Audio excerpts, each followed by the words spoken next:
Hello guys, magandang umaga po. Itong Hyundai Ion na 2012 model, nagbabawas palagi ng pre-yun.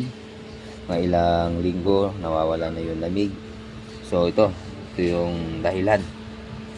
Ang ginawa namin, niligtis muna namin sa labas, wala kami makita, kaya much better ito, general aircon service ang ginagawa namin para sigurado sure yung gawa natin. Yun, nakita nyo yan, sa compressor ang leak nya.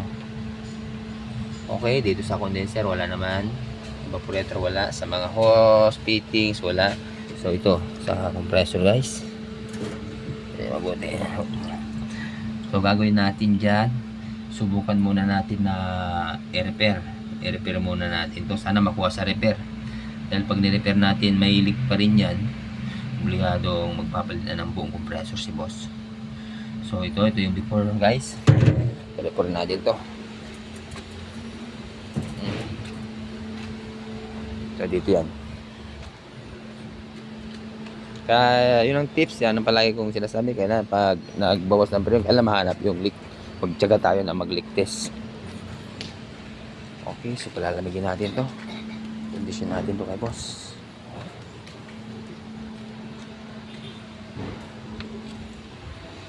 Hello guys, magandang hapon. Ito yung Hyundai Ion na 2012 model. Kanina may leak yung compressor. So ang ginawa lang namin dito mga kababayan, para magkaroon kayo idea, may leak yung compressor.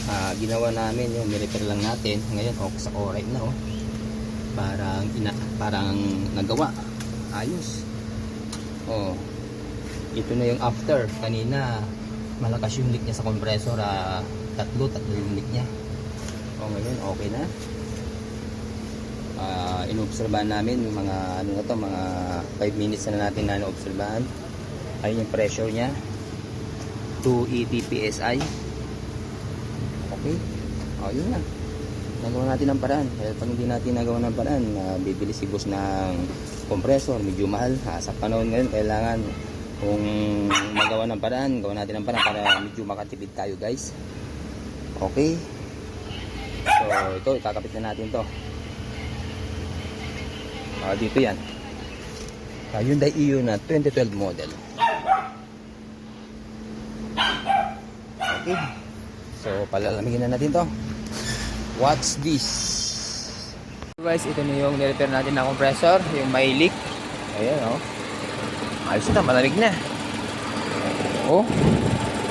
Parang yellow.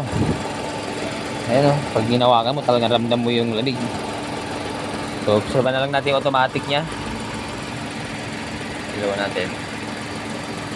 Kailangan mag-automatic. So dito kami nagbabase dito, ayan, ang lamig, actual. Tapos yung isa, high side kaya mainit. Okay yung pressure ng high side nya,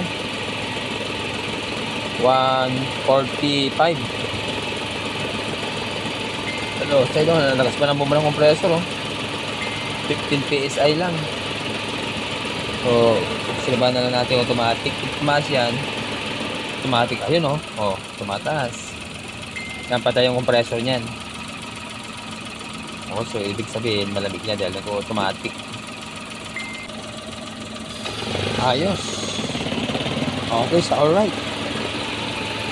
Pati yung pan okay. So ayos yung high pressure. Okay yung pan. Ayun, lakas pa. Tapos yung bumba ng compressor, okay din.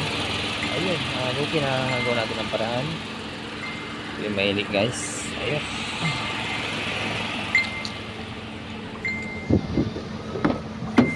Ayun, lamig, ramdam mo yung lamig, talagang kumakagat.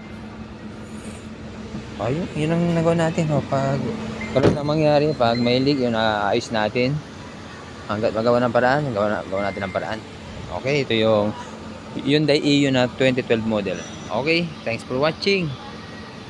Salamat sa Diyos. Bye bye.